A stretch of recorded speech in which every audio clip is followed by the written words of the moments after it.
इमाम ने सब कुछ कुर्बान करके सब कुछ कुर्बान कर दिया, लेकिन सच्चाई का रास्ता नहीं छोड़ा।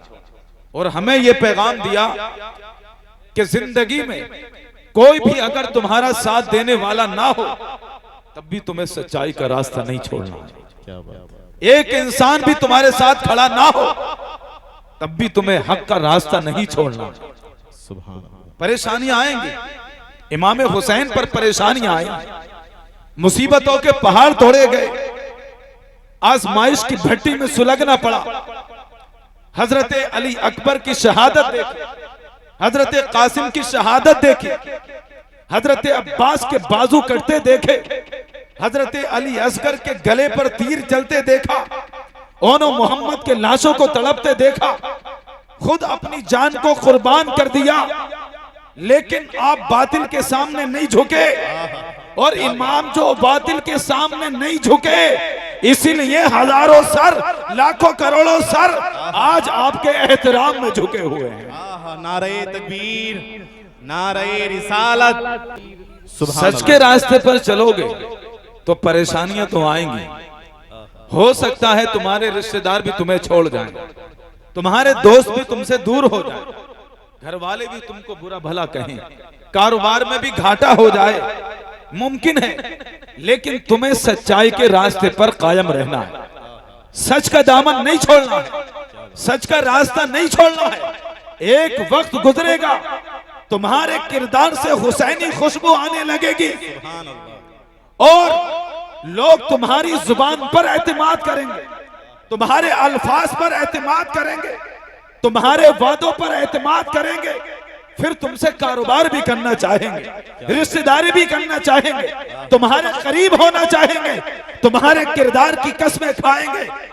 और ऐसे लोगों से ही इस्लाम को इज्जत मिलती है, ऐसे लोगों से ही मुसलमानों का सर ऊंचा होता है। इसलिए अपने किरदार ऐसे बनाओ कि जब कोई तुम्हारे किरदार को देखे तो ये कहने पर मजबूर हो जाए कि मैंने फरीदपुर के मुसलमानों को देखा है, उनका किरदार देखा है। हुसैन को करबला में शहीद कर दिया गया, लेकिन यजीद हुसैन को मिटा न सका।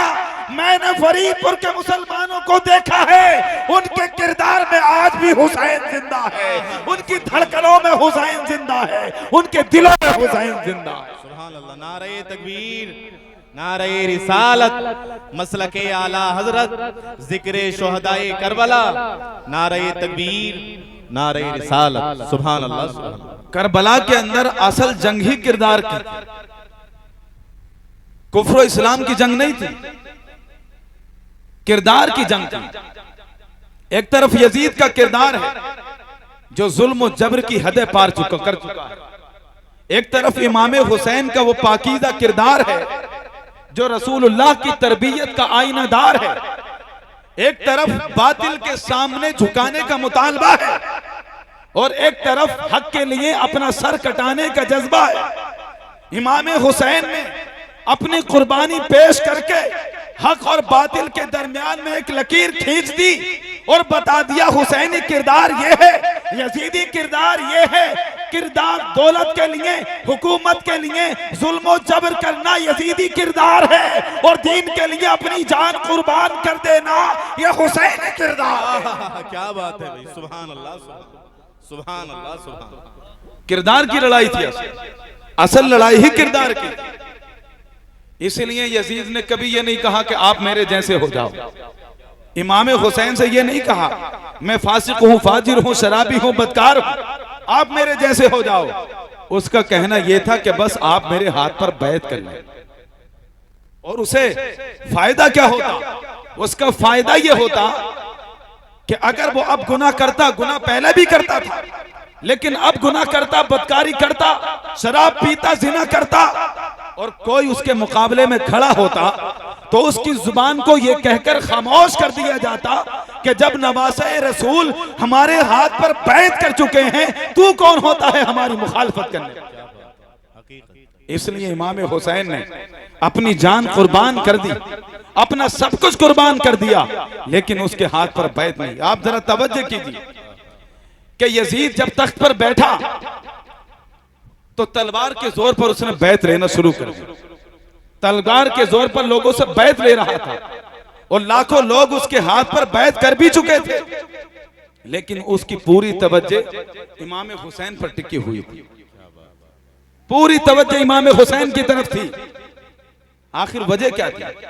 इसलिए कि वो जानता था कि मैं तलवार के जोर पर लोगों से बैत ले सकता हूं, मैं ताकत की बुनियाद पर तख्त व ताज पर कब्जा कर सकता हूं, लेकिन इज्जत नहीं पा सकता। इज्जत मुझे तभी मिलेगी जब हुसैन मेरे साथ खड़े हों। इज्जत तभी मिलेगी जब हुसैन मेरी हिमायत करें। और उधर इमाम हुसैन जानते थे कि यजीद फासिक व फाजिर है, बदकार है। अगर आज मैंने उसके हाथ पर बैत कर ली तो हक की आवाज हमेशा के लिए खामोश हो जाएगी। यजीद का असली चेहरा कभी किसी के सामने नहीं आ पाएगा।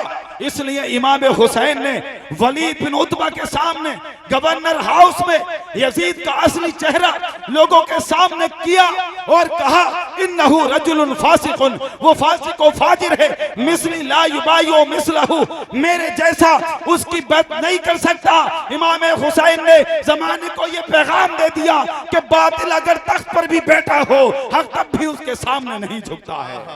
नारे तकबीर, नारे रिसालत, मसलके आला हजरत, जिक्रे शुहदाए करबला, नारे तकबीर, नारे रिसालत, सुभान अल्लाह, सुभान अल्लाह। इमाम हुसैन ने साफ इनकार कर दिया। वो जवाब तलवार से जाने लगे तो मरवान जो वलीद बिन उतबा के पास में बैठा था, उसने कहा, हुसैन आज दरबार में है, मौका अच्छा है। अगर आज ये दरबार से निकल गए तो फिर कभी मौका नहीं मिलेगा। ये बात मेरे इमाम के कानों में आई।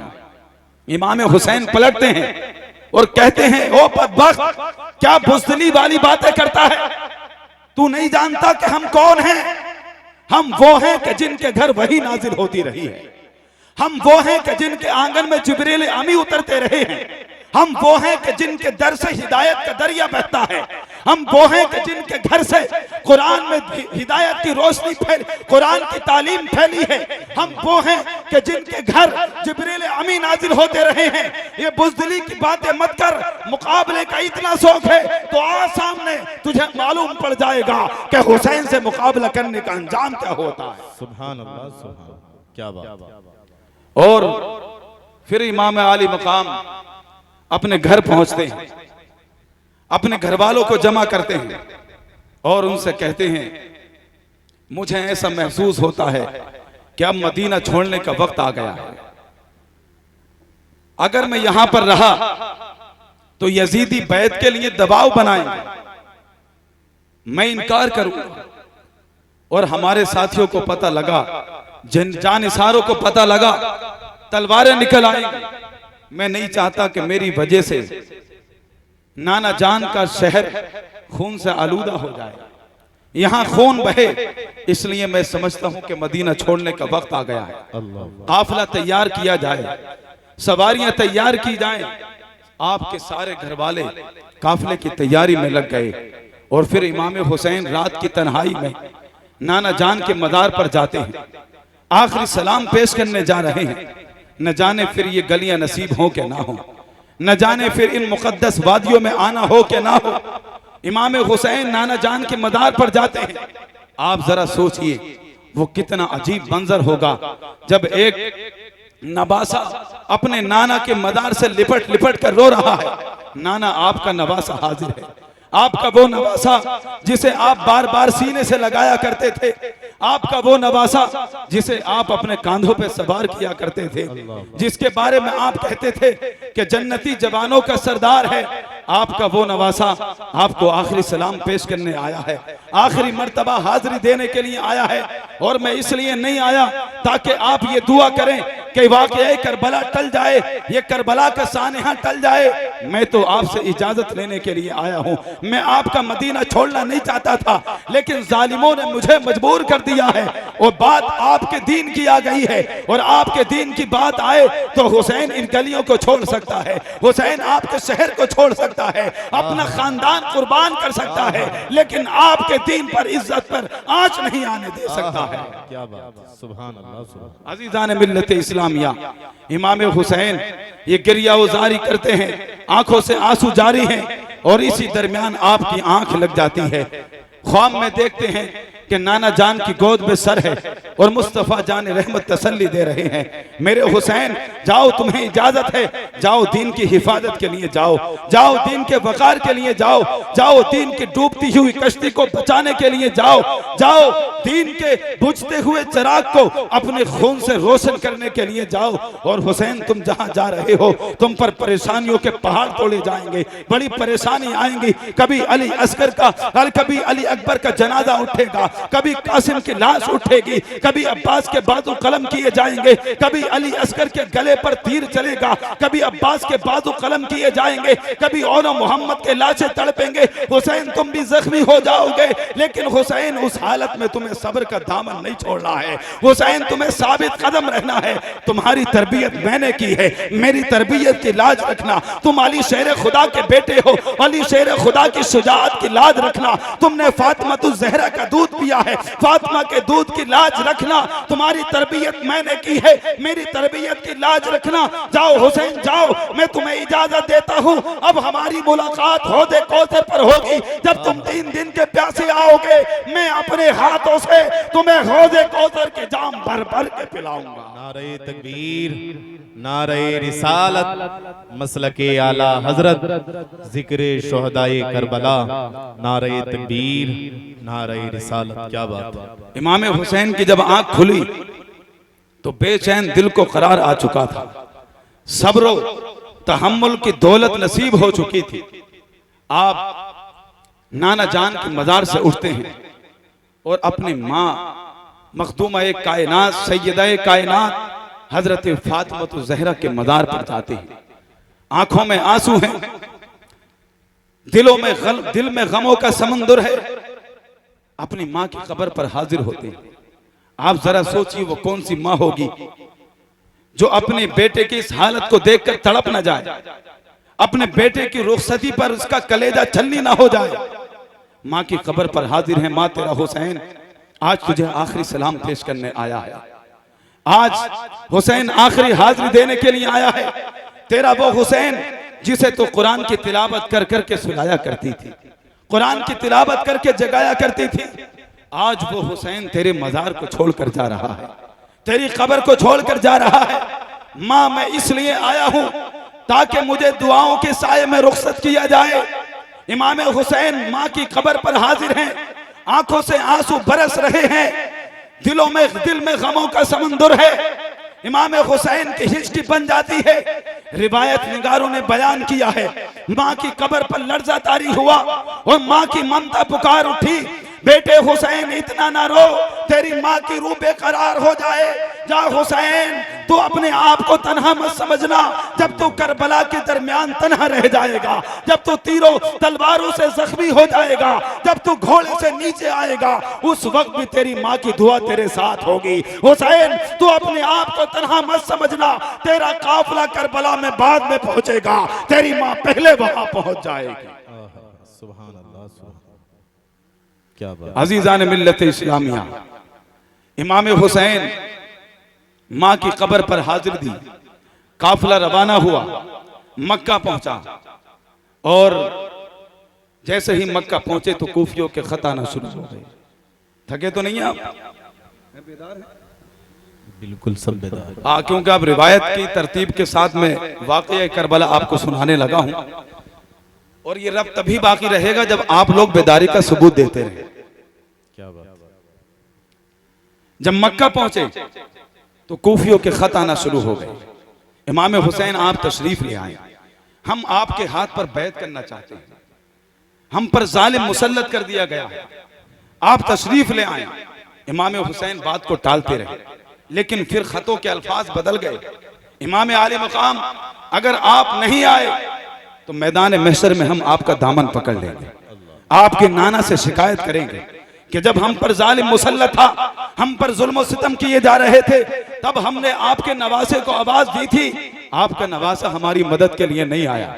जब ये खतों का मजमून देखा, इमाम हुसैन ने तब कूफा जाने का इरादा किया है। लोग कहते हैं हुकूमत के लिए गए थे, नहीं मेरे इमाम हुकूमत के लिए नहीं गए थे, मजलूमों की दावत पर आवाज पर लब्बैक कहते हुए गए थे, मजलूमों की मदद करने के लिए गए।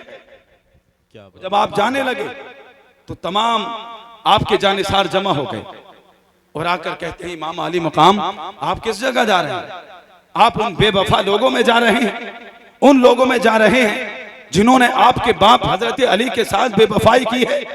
आप उन लोगों में जा रहे हैं कि जिन्होंने आपके भाई हजरत हसन के साथ बेवफाई की है। ये लोग जो आपको बड़े दर्द के साथ बुला रहे हैं, ये दिरहम और दिनार के गुलाम हैं। यही कल आपके सामने खड़े होंगे, आपके खानदान को शहीद कर देंगे, आपको शहीद कर देंगे, आप ना जाएं। तब इमाम आली मकाम ने कहा था, वो तारीखी जुमले कहे थे, ये तो मैं भी जानता हूं मेरे साथ वहां क्या होने वाला है, लेकिन मैं इसलिए जा रहा हूं लिअकूना कुदवतन लिन्नास, ताकि मैं लोगों के लिए नमूना बन जाऊं, मैं एक मिसाल बन जाऊं। अल्लाह ने वो मुझे मकाम दिया है, अगर मैं खाना काबा का गिलाफ पकड़कर दुआ कर दूं तो पूरा यजीदी लश्कर तबाह बर्बाद हो जाए, लेकिन वो मेरी एक करामत होगी।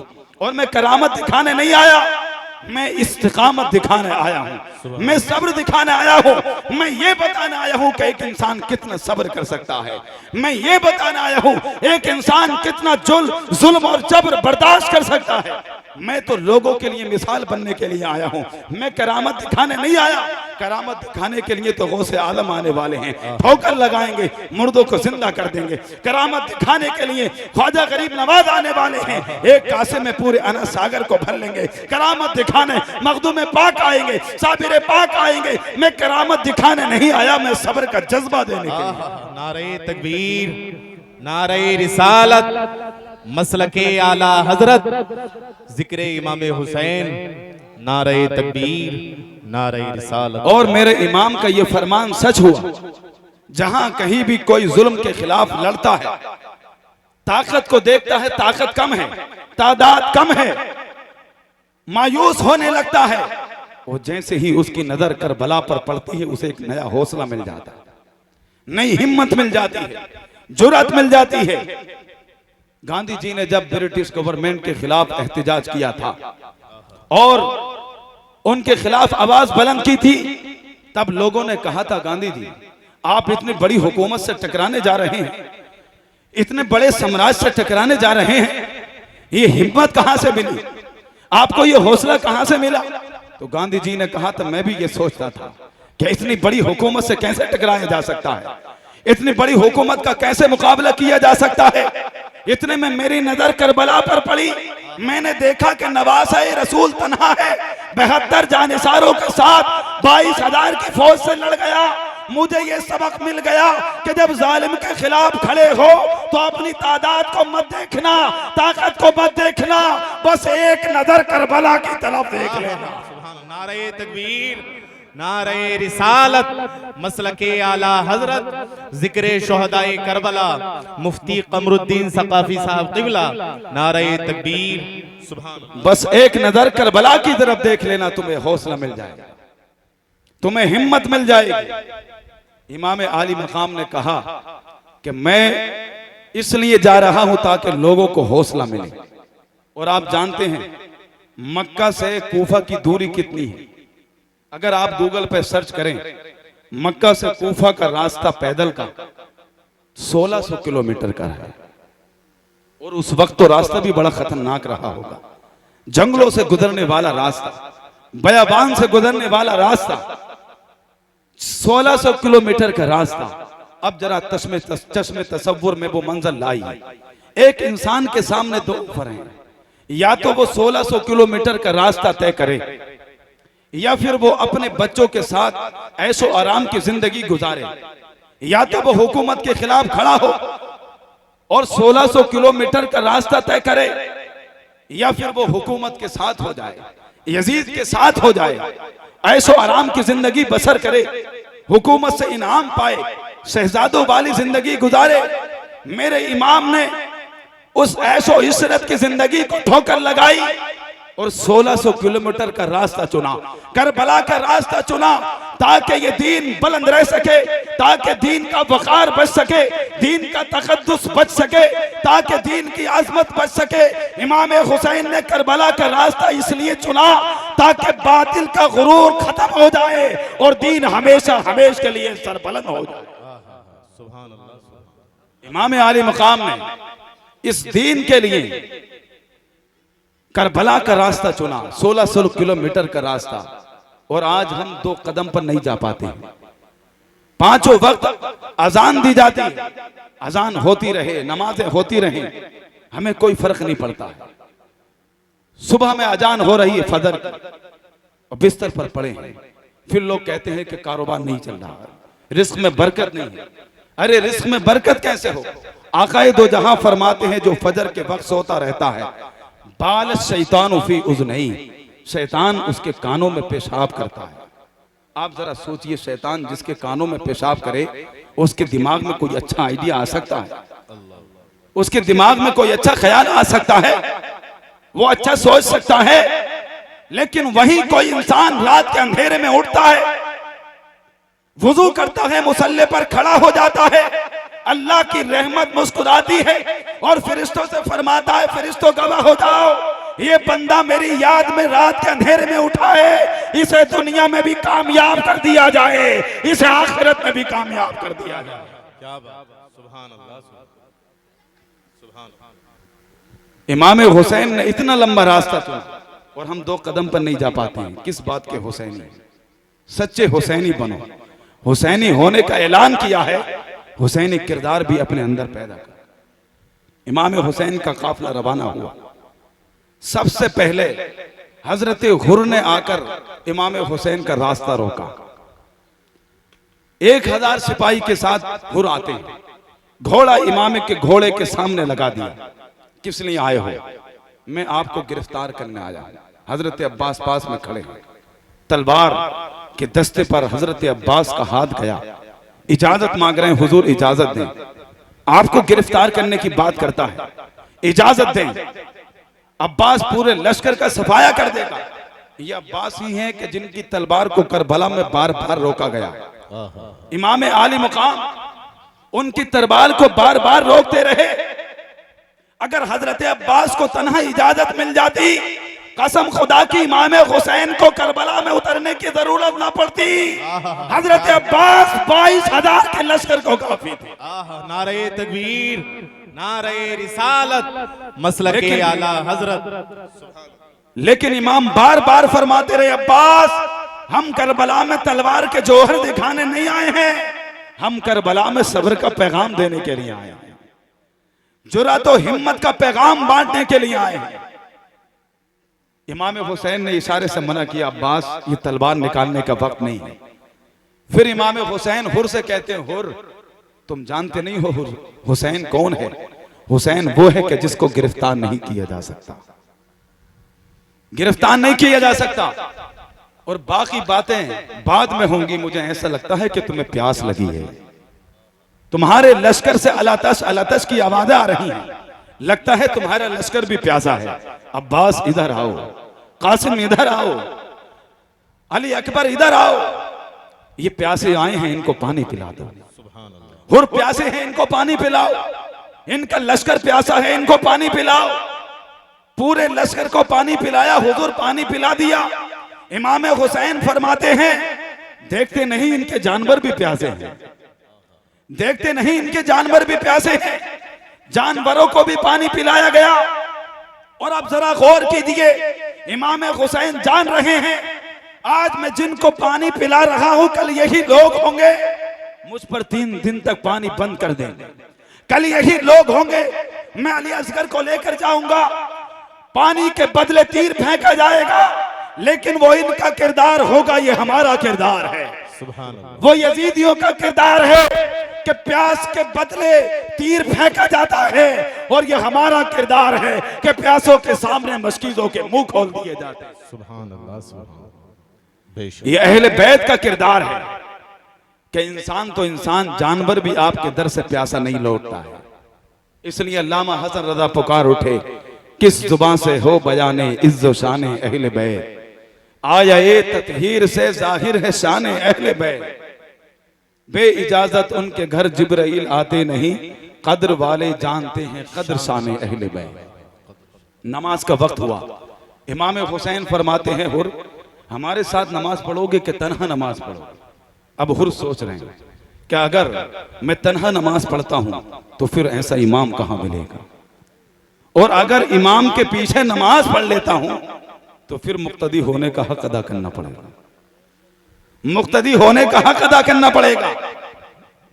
इमाम के ताल्लुक से मैं ज्यादा कुछ नहीं कहना चाहता, बस एक जुमला कहना चाहता हूं, खुदा करे कि मेरी कौम के दिल में यह जुमला उतर जाए, जब किसी का नमक खाओ तो नमक का हक अदा करो, सुभान, और जब किसी के पीछे नमाज पढ़ो तो मुक्तदी होने का हक अदा करो, सुभान। आहा, क्या बात। कोई किसी का नमक खाकर दगा करता है, वो हराम नमक खोर कहलाता है, नमक हराम कहलाता है, और कोई किसी के पीछे नमाज पढ़ के गीबत करता है तो ऐसे की इबादतें उसके मुंह पर मार दी जाती हैं। क्या बात, सुभान। और सोच रहे हैं कि अगर इमाम के पीछे नमाज पढ़ लूं तो फिर मुक्तदी होने का हक अदा करना पड़ेगा। उधर जमात खड़ी हो गई, इमाम अल्लाह अकबर कहकर रुकू में भी जाने लगे। हुर ने सोचना बंद किया, फौरन अल्लाह अकबर कहा, जमात में शामिल हो जाते हैं। नमाज मुकम्मल हुई, इमाम हुसैन का काफिला चलने लगा, हुर साथ में चल रहे हैं। मुझे ऑर्डर है, जब तक आप कूफा ना पहुंच जाएं आपका साथ नहीं छोड़ूंगा। फिर इब्ने ज़ियाद का एक खत आता है और हुर इमाम हुसैन के पास आते हैं, आकर कहते हैं कि इब्ने ज़ियाद का हुक्म अब बदल गया है, अब हुक्म यह है कि आप जिस जगह पर हैं वहीं पर आपको ठहरा दिया जाए, वहीं पर आपको रोक लिया जाए। ये कहकर हुर घोड़े से उतरते हैं, इमाम के घोड़े के करीब पहुंचती है, जीन को हाथ लगाते हैं। इमाम हुसैन को जलाल आ गया और जलाल में आकर कहा, ऐ इब्ने मरजाना तू ये क्या कर रहा है?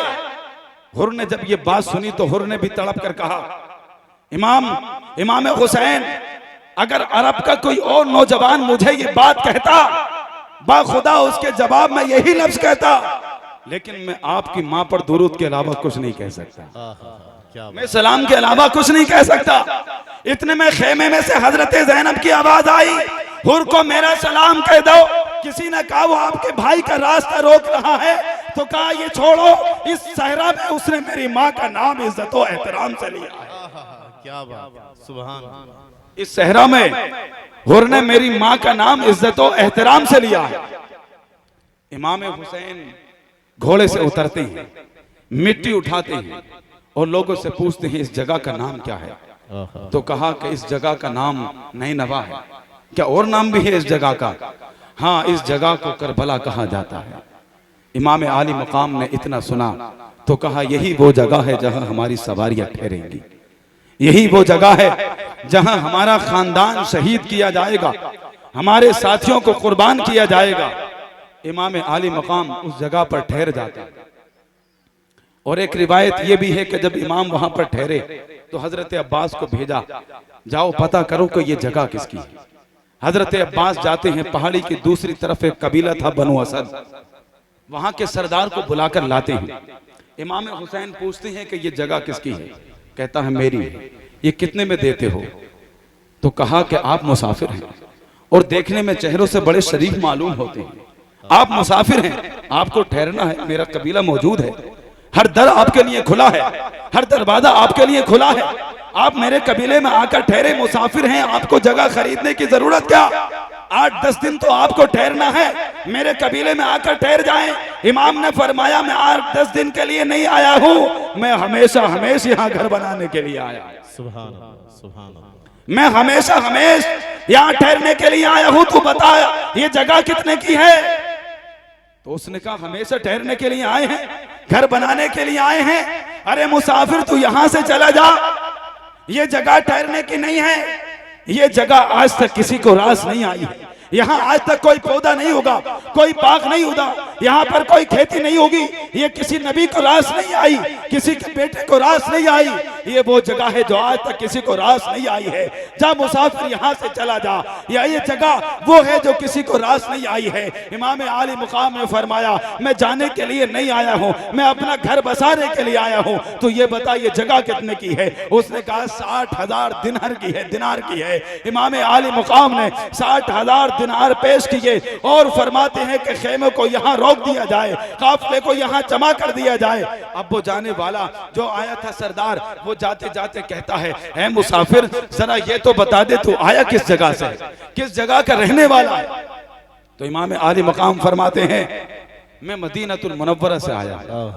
उसने इतनी बात सुनी तो कहने लगा, लोग भी इतने अजीब हैं, मुस्तफा के शहर को छोड़कर यहाँ आकर बस रहे हैं, मुस्तफा का शहर छोड़कर इस जंगल में आकर बस रहे हैं, लोग भी कितने अजीब हैं।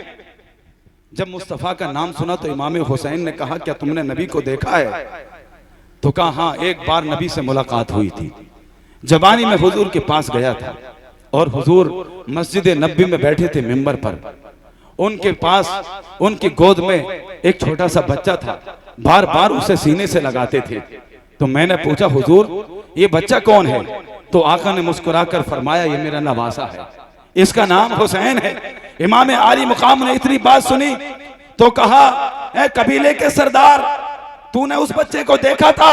हाँ देखा था। मेरे चेहरे को देख और पहचान कर, वो बच्चा जिसे बार बार नबी सीने से लगा रहे थे, वो बच्चा कोई और नहीं है, वो हुसैन तेरे सामने खड़ा है।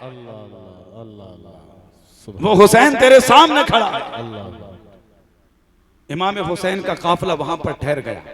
हुर आए थे 1000 लश्कर के साथ, लेकिन अब बार बार लश्कर आने लगे, लश्करों की टुकड़ियां आने लगी। 22,000 का लश्कर वहां पर जमा हो गया। अब जरा सोचिए, 72 लोगों को रोकने के लिए 22,000 का लश्कर क्यों भेजा जा रहा है? 72 लोगों को रोकने के लिए ये 22,000 का लश्कर क्यों भेजा जा रहा है? इसलिए कि यजीदी जानते थे कि हुसैन कोई आम इंसान नहीं है, हुसैन शेर खुदा का शहजादा है, हुसैन फातिह खैबर का बेटा है, जिसने एक हाथ से खैबर का दरवाजा उखाड़ कर फेंक दिया था। हुसैन उसका बेटा है कि मरहब जिसके मुकाबले में आया तो 2 टुकड़ों में तकसीम हो गया। यजीदी हजरत अली के जोहर खंदक को खैबर में देख चुके थे, बदर और हुनैन में देख चुके थे। वो जानते थे कि हुसैन उसी शेर खुदा का बेटा है कि जिसके मुकाबले में बड़े बड़े पहलवान आते थे तो धूल चटा दिया करते थे, जिन्होंने खंदक के मौके पर बड़े बड़े पहलवानों का गुरूर मिट्टी में मिला दिया था। हुसैन उसी का बेटा है। अगर मुकाबला करना है तो बराबर से नहीं किया जाएगा, 22,000 से किया जाएगा। ये हुसैन उसी शेर खुदा का बेटा है जिसने अम्र बिन अब्द वदूद को धूल चटाई थी। खंदक का मौका है, सहाबा इकराम ने मदीना के चारों तरफ खंदक को खोद दिया और मुतमईन हो गए कि अब दुश्मन इस खंदक को पार करके इस तरफ नहीं आ पाएगा।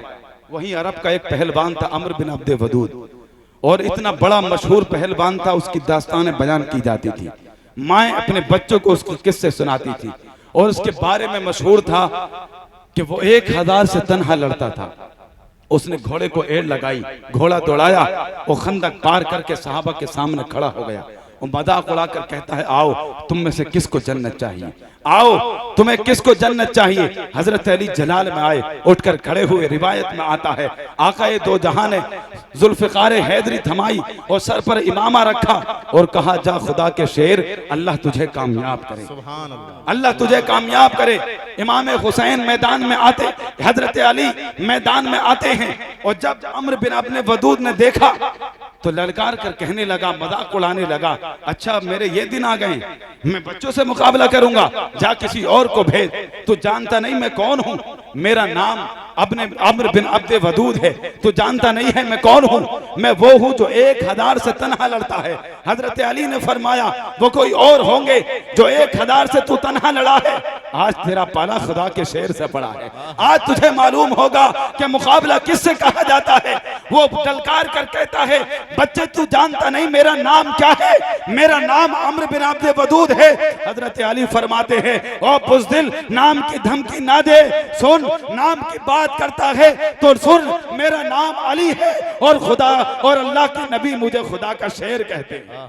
सुभान अल्लाह, सुभान अल्लाह। जब उसने ये बात सुनी तो गुस्से से बेकाबू हो गया, तलवार चलाने लगा पागलों की तरह।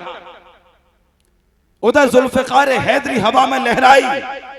उस सहाबा कहते हैं कि दोनों तलवारें हवा में इस तरह तेजी से चली कि गर्दो गुबार छा गया। न वो पहलवान नजर आ रहा है, न हजरत अली नजर आ रहे हैं।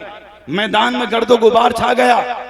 तलवारें चल रही हैं, तलवारों की आवाज आ रही है, झनकार सुनाई दे रही है, लेकिन मालूम नहीं पड़ रहा है, देख कोई नहीं रहा है। तलवारों की आवाज आती रही, झनकार सुनाई देती रही। सहाबा कहते हैं फिर कुछ देर के बाद गर्दो गुबार घटती है। हमने देखा था गर्दो गुबार जब छाया हुआ था, सहाबा के दिल धड़क रहे थे, सांसें अटकी हुई थी। न जाने खुदा का शेर का क्या हुआ, खुदा के शेर का क्या हुआ। तलवारों की जब आवाज रुकी, सहाबा इकराम हैरत में हैं, दिल धड़क रहे हैं। न जाने खुदा का शेर का क्या हुआ, न जाने कौन जीता कौन हारा। सहाबा कहते हैं जब वो गर्दो गुबार छटा, हमने देखा वो पहलवान जो बड़ी बड़ी बातें करता था, उसका एक टुकड़ा इधर पड़ा है, एक टुकड़ा इधर पड़ा है, और बीच में खुदा का शेर खड़ा है। नारे तकबीर, नारे रिसालत, मसलके आला हजरत, जिक्रे शुहदाए करबला। सुभान अल्लाह, बहुत। और हजरत अली फरमाते हैं जब मैं पीछे मुड़ा तो आकाए दो जहां मुझे देखकर मुस्कुरा रहे थे। वो तो चेहरा ही इतना हसीन है, वो तो चेहरा ही इतना हसीन है, हर वक्त हसीन है, और फिर वो मुस्कुरा दें तो हुस्न का आलम क्या होगा। जो मुस्कुराएं तो जान सी कलियों में पड़ गई, जो लब कुशां हुए तो गुलिस्तान बना दिया। इसलिए आला हजरत इमाम इसको मोहब्बत पुकार उठे, उठा दो पर्दा दिखा दो चेहरा, कि नूर बारी हिजाब में है, जमाना तारीक हो रहा है, मेहर कब से निकाब में है। उन्हीं की बू माया ए समन है, उन्हीं का जलवा चमन चमन है, उन्हीं से गुलशन महक रहे हैं, उन्हीं की रंगत गुलाब में है। वो गुल हैं लबहाए नाज उनके, हजारों झड़ते हैं फूल जिनसे, गुलाब गुलशन में देख बुलबुल ये देख गुलशन गुलाब में। सुभान अल्लाह। हुजूर हजरत अली को देखकर मुस्कुरा रहे थे, क्योंकि हजरत अली ने जौहर ही ऐसे दिखाए थे। इतने बड़े पहलवान को दो टुकड़ों में तकसीम कर दिया, ढेर कर दिया, उसका गुरूर तोड़ दिया। यजीदी जानते थे कि ये हुसैन उसी खुदा के शेर का बेटा है, उसी फातिह खैबर का बेटा है, कि जिसने बड़े बड़े पहलवानों को धूल चटाई है। इससे मुकाबला करना है तो तन्हा नहीं किया जाएगा, बल्कि 22,000 से मुकाबला किया जाएगा। और फिर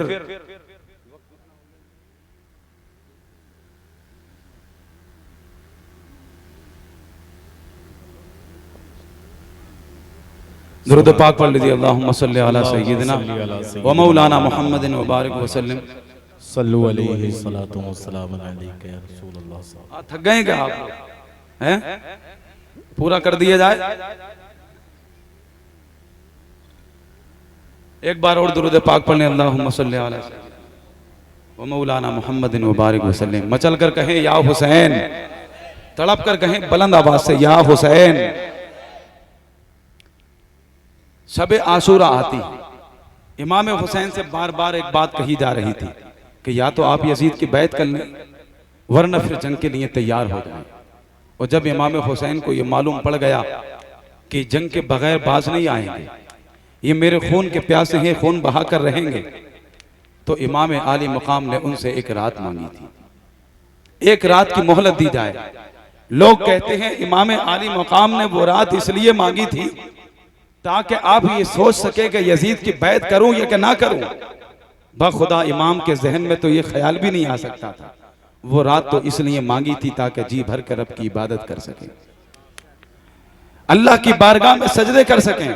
अरे ये उसी फातिमा ज़हरा के तो बेटे हैं जो जब सजदा करती हैं तो रात कम पड़ जाती है, अर्ज करती हैं मौला कोई रात ऐसी बना कि तेरी फातिमा जी भर के सजदा कर सके। वो रात इसलिए मांगी थी ताकि रब की बारगाह में जी भर के इबादत कर सके।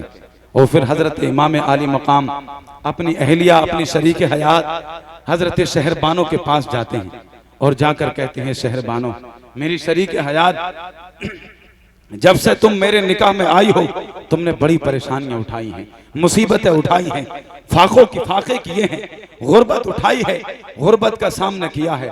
अगर मैं तुमसे ये कहूं कि तुम मुझे छोड़कर चली जाओ तो मुझे तुम्हारी वफा पर यकीन है तुम नहीं जाओगी, लेकिन मैं ये नहीं कहता कि तुम मुझे छोड़कर चली जाओ, मैं तुमसे कहता हूं तुम इन बच्चों के खातिर चली जाओ। हजरत शहरबानो कितनी अजीम औरत हैं। कौन है हजरत शहरबानो? ये ईरान की बादशाह की बेटी है, ईरान के बादशाह की बेटी है। जब ईरान को मुसलमानों ने फतेह कर लिया और माले गनीमत को मदीना लाया गया तो उस वक्त माले गनीमत में ऊंट भी होते थे, हथियार भी होते थे, औरतें भी होती थी, जवान भी होते थे, गुलाम भी होते थे। तो पूरे माले गनीमत को मदीना लाया गया। हजरत उमर रदी अल्लाह ताला अन्हु माले गनीमत का जायजा लेते हैं। आपने देखा शाही घराने की औरतें हैं और उन पर जेबरात लदे हुए हैं, जेबरात से लदी हुई हैं। उतने में हजरत उमर ने देखा कि एक शहजादी है, सोने से लदी हुई है, लेकिन अपना चेहरा छुपा रही है, उसके चेहरे पर हया है और बुलंद आवाज से कुछ बड़बड़ा रही है। आपने लोगों से पूछा, बताओ ये शहजादी क्या कह रही है? तो लोगों ने कहा कि ये अपने बाप दादा को कोस रही है, ये अपने भाइयों को कोस रही है कि इतने बुज़दिल थे तो मुसलमानों से लड़ने की जरूरत क्या थी, खुद तो भाग गए और हमें इनके सहारे छोड़ गए, हमें दर दर की ठोकरों पर छोड़ गए, ये अपने घर वालों को कोस रही है। हजरत उमर ने कहा, ये ऐलान करके कहा, ये कोई आम शहजादी नहीं है, ये इसके अंदर हया भी है, इसके अंदर गैरत भी है, इसके अंदर जुर्रत भी है, इसके अंदर हौसला भी है। उस वक्त लोगों ने कहा कि जब इसकी इतने अंदर खूबियां हैं तो फिर आपके निकाह में होना चाहिए। हजरत उमर रज़ी अल्लाह ताला अन्हु ने फरमाया था, नहीं ये शहजादी है, इसको किसी आम के निकाह में नहीं दिया जाएगा, किसी आम सहाबी के निकाह में नहीं दिया जाएगा, बल्कि इसको जन्नती जवानों के सरदार के निकाह में। क्या बात, क्या बात, सुभान अल्लाह। ऐनल हुसैन, हुसैन कहाँ है? हुसैन को बुलाया जाए। हजरत इमाम हुसैन आते हैं, निकाह किया जाता है। हजरत उमर ने खुद निकाह पढ़ाया है। लोग कहते हैं, तफरीक करते हैं कि सहाबा में अहले बैत में बड़ा बुग़्ज़ था। अरे ये देखो, अगर किसी को किसी से बुग़्ज़ होता है वो उसका घर बिगाड़ता है, उसके घर में आग लगाता है। किसी के घर को बसाना, किसी का निकाह कराना ये बुग़्ज़ नहीं होता है, ये मोहब्बत की अलामत होती है। हजरत उमर ने निकाह पढ़ाया, ये मोहब्बतें हैं। और फिर हजरत उमर उस शहजादी से कहते हैं, शहजादी तू बड़ा परेशान हो रही थी, घबरा रही थी कि मैं जलील हो गई, मुझे रुस्वा कर दिया गया। कहाँ मैं शहजादी थी, कहाँ ये ठोकरें खा रही हूँ। शहजादी तू ये सोच रही थी मैं जलील हो गई, सुन मैंने तुझे वो इज्जत दी है, कयामत तक तू मेरा एहसान नहीं चुका सकेगी। मैंने तुझे वो इज्जत दी है, कयामत तक जितने भी लोग आएंगे तो इज्जतों से तेरा नाम लेते रहेंगे, इज्जत की निगाहों से तुझे देखते रहेंगे। तू एक बादशाह की शहजादी थी, मैंने जन्नती जवानों के सरदार के निकाह में तुझे दिया। ये है हजरत शहरबानो। इमाम ने फरमाया, शहरबानो तुमने जब से मेरे निकाह में आई हो परेशानियां उठाई हैं, मुसीबतें उठाई हैं। अगर मैं तुमसे कहूं अपनी जान बचाकर चली जाओ, तुम नहीं जाओगी। मैं कहता हूं इन बच्चों के खातिर चली जाओ। कितनी अजीम थी वो खातून, तड़प कर कहती है, मेरे सरताज आप ये क्या कह रहे हैं? आखिरी वक्त में अपने कदमों से मुझे दूर ना करें, आखिरी वक्त में अपने से दूर ना करें। अगर मैं आज आपको छोड़कर चली गई, जमाना मुझे ताने देगा। देखो बेगानी थी, ईरान से आई थी, आखिरी वक्त में अपने शोहर को छोड़कर चली गई। मैं मैदान महशर में क्या जवाब दूंगी? आपके नाना को क्या जवाब दूंगी? आपके बाबा को क्या जवाब दूंगी? आपकी माँ हजरत फातिमा को क्या जवाब दूंगी जब वो कहेंगी तू खुद अपने बच्चों को लेकर चली गई और मेरा लख्ते जिगर मैदान में तन्हा रह गया? मैं आपको छोड़कर नहीं जा सकता। हम जिंदगी की आखिरी सांस तक आपके साथ है। मैं अपने बच्चे कुर्बान कर सकती हूँ, अपनी जान कुर्बान कर सकती हूँ, लेकिन आपको छोड़कर नहीं जाती। अपने शोहर को परेशानी में नहीं छोड़ा। अल्लाह ने आज वो इज्जतें अता करी हैं। हजरत इमाम ज़ैनुल आबिदीन उन्हीं की कोख से जन्म लेते हैं, इमाम उनकी कोख से जन्म लेते हैं, औलिया उनकी कोख से जन्म, और इमाम उनकी नस्ल से आते हैं, औलिया उनकी नस्ल से आते हैं, कुतुब उनकी नस्ल से आते हैं, अब्दाल उनकी नस्ल से आते हैं। अपने शोहर की इज्जत करी, आखिरी वक्त में परेशानियों में नहीं छोड़ा। अल्लाह रब्बुल इज्जत ने उसकी बरकतों से के जरिए आपको इज्जत अता फरमाई है, आपको शोहरत अता फरमाई है, आपको एहतराम अता फरमाया। सुभान अल्लाह। इसलिए जो औरत परेशानी के वक्त में अपने शोहर के कांधे पर हाथ रखकर कहती है, मेरे सरताज घर में दौलत ना आती ना आए, तेरा रोजगार न चलता न चले, नौकरी ना मिलती ना मिले, हम फाके सह लेंगे, परेशानियां उठा लेंगे, लेकिन तेरा साथ नहीं छोड़ेंगे। तू परेशान मत होना, तेरी शरीक हयात कदम कदम पर तेरे साथ है। अगर हमें कांटों से गुजरना पड़ा तो साथ गुजरेंगे, फूलों से गुजरना पड़ा तो साथ गुजरेंगे। जो बीबी परेशानी की हालत में इस तरह अपने शोहर का साथ देती है, अल्लाह की रहमतें उस घर का साया कर लिया करती है। सुभान अल्लाह। अजीजान मिल्लत इस्लामिया, सुभान अल्लाह। फिर हजरत इमाम हुसैन अपने साथियों के पास जाते हैं और जाकर कहते हैं, मेरे जानिसारो तुम यहाँ तक मेरे साथ आए हो, यहाँ तक तुमने मेरा साथ दिया है, परेशानियां उठाई हैं, अब हुसैन तुम्हें इजाजत देता है, तुम चाहो तो जा सकते हो। अगर ये लोग खून के प्यासे हैं तो मेरे, शहीद करना चाहते हैं तो मुझे, इनको हाथ चाहिए तो मेरा, सर चाहिए तो मेरा, तुम चले जाओ, तुम्हें कोई रोकेगा नहीं, और तुम चले जाओगे तो ये और खुश होंगे। देखो आखिरी वक्त में हुसैन के साथी भी उसका साथ छोड़कर चले गए। जाओ मैं तुम्हें इजाजत देता हूँ, चले जाओ। लेकिन कितने अजीम थे वो लोग, तड़प जाते हैं और अर्ज करते हैं कि हुजूर हम कोई मूसा के उम्मती हैं जो कहें इज़हब अंता व रब्बुका फकातिला, जाओ तुम और तुम्हारा रब जाकर जंग करो। हम कोई ईसा के उम्मती हैं जो आखिरी वक्त में परेशानी में छोड़कर चले जाएं। हम आपके नाना जान के उम्मती हैं, परेशानियों में आपके दाएं लड़ेंगे बाएं लड़ेंगे, हर वक्त आपके साथ लड़ेंगे। जब तक हमारे जिस्म के अंदर खून का एक एक कतरा बाकी है, हम आपके साथ लड़ते रहेंगे, अपनी जान कुर्बान करते रहेंगे। सुभान अल्लाह। और एक एक करके बस आखिरी मरहले में ये चंद गुफ्तगू है, थोड़ी सी गुफ्तगू है, इसको समाअत कर लें ताकि ये पूरा वाकया जो अब तक तमहीद बनाकर लाए हैं वो तरतीब के साथ रिवायत को बयान किया गया है, ये मुकम्मल हो जाए। हजरत इमाम हुसैन के साथियों ने कहा, हम आखिरी दम तक आपके साथ लड़ेंगे, और वाकई आपके साथी आखिरी दम तक आपके साथ लड़े, यके बाद दीगरे आपके कदमों में आते रहे और आपसे इजाजत लेते रहे, अपनी जान के नजराने पेश करते रहे। और उधर यजीदी सोच रहे थे कि हुसैन के अभी साथी शहीद हो रहे हैं, अभी हुसैन नहीं आएंगे, जब उनके घर वाले शहीद होंगे तब हुसैन का सब्र टूटेगा, जब उनके बेटे की लाश गिरेगी तब हुसैन के सब्र का पैमाना छलकेगा, तब हुसैन दौड़कर हमारे पास आएंगे, यजीद की बैत करेंगे, जब अब्बास के बाजू काटे जाएंगे तब हुसैन का सब्र टूटेगा। एक एक करके आपके साथी कुर्बान हो गए, फिर आपके खानदान वाले कुर्बान होते हैं, हजरत अली अकबर जाते हैं कुर्बान हो जाते हैं, हजरत कासिम जाते हैं जामे शहादत नौश कर लेते हैं, हजरत अब्बास जाते हैं अपने बाजू शहीद कराते हैं, कलम कराते हैं, खुद जामे शहादत नौश कर लेते हैं। हजरत अली असगर के गले पर तीर चला और ओनो मोहम्मद के लाशें तड़पते रहे, आपके खानदान वाले शहीद हो गए, आपके भतीजे भांजे सब शहीद हो जाते हैं। यजीदी सोच रहे थे हुसैन अब आएंगे हमारे पास, हुसैन अब यजीद की बैत करेंगे, लेकिन हुसैन तेरे सब्र को सलाम, तेरी जुर्रत को सलाम, तेरी हिम्मत को सलाम। अब भी जुबान पर वही कलमात है जो गवर्नर हाउस में कहे थे कि यजीद फासिक व फासिर है, यजीद फासिक है फाजिर है, ऐलानिया गुनाह करता है, बदकारियां करता है, हुसैन जैसा उसकी बैत कभी नहीं कर सकता है। मैं अपना सब कुछ कुर्बान कर सकता हूं लेकिन यजीद की बैत हरगिज नहीं कर सकता। सुभान अल्लाह।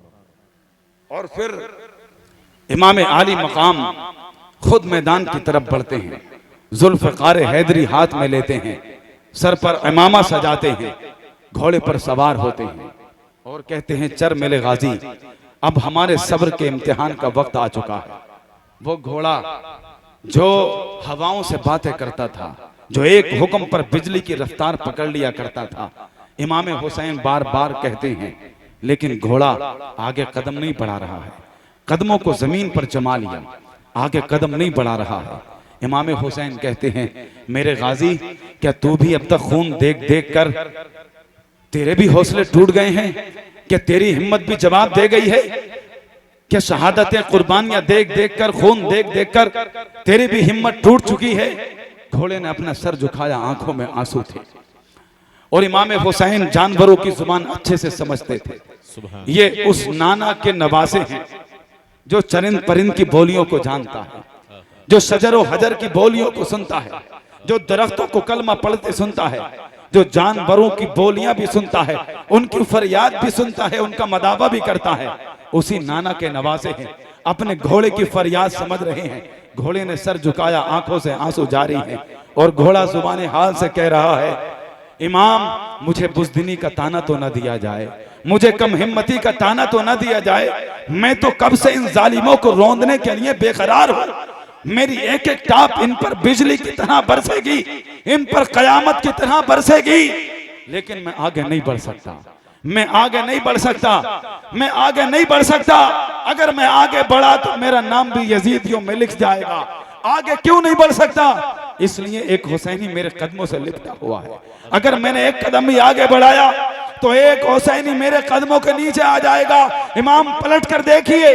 इमाम ने जब पलट कर देखा तो हजरत सकीना अपने नन्हे हाथों से घोड़े के पैरों को पकड़े हुए हैं और उससे कहती हैं, मेरे बाबा को मैदान में लेकर न जा। मैंने देखा है अब तक जो भी मैदान में गया है शहादत का सेहरा बांधकर वापस लौटा है। जो भी वापस गया है, वो जो भी मैदान में गया है कुर्बान होकर वापस लौटा है। किसी के लाश आया है, किसी का सर आया है, किसी का जिस्म आया है।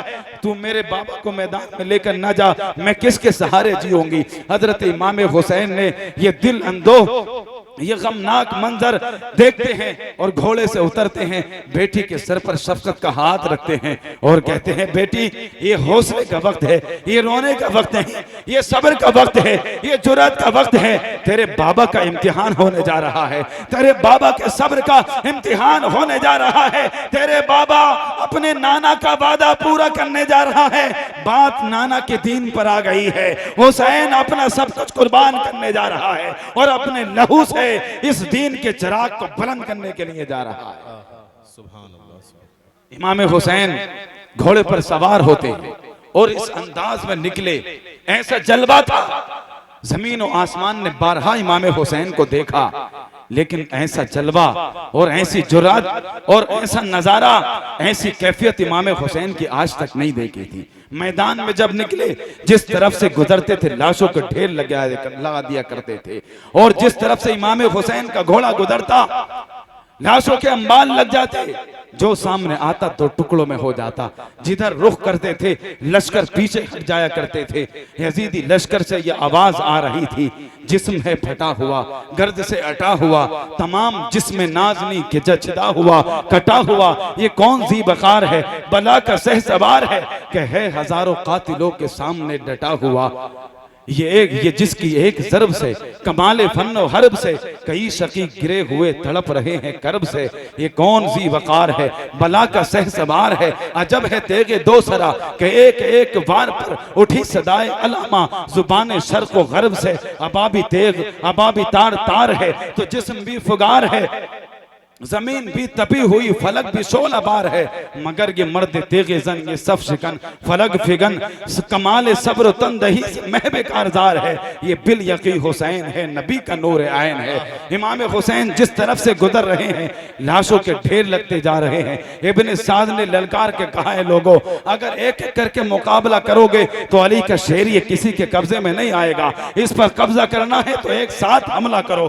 तमाम लोग, तमाम भेड़िए इमाम हुसैन पर तीर बरसाने लगते हैं। चारों तरफ से हमले शुरू हो जाते हैं, तलवारें बरसने लगती हैं। 33 जख्म इमाम हुसैन के जिस्म पर तलवारों के थे, 34 जख्म नेज़ों के थे। तीरों की बरसात की गई और एक तीर आपकी पेशानी पर आकर लगता है। आप घोड़े से नीचे तशरीफ ले आते हैं, गशी आ जाती है और किसी की हिम्मत नहीं थी, इमाम हुसैन जमीन पर लेटे हुए हैं, लेकिन किसी यजीदी की जुर्रत नहीं थी कि आपके करीब आ सके, आप पर तलवार चला सके। फिर एक बदबख्त शिमर आता है, खौली आता है और आकर आपके सामने खड़ा हो जाता है। कत्ल करने का इरादा है, शहादत शहीद करने का इरादा है।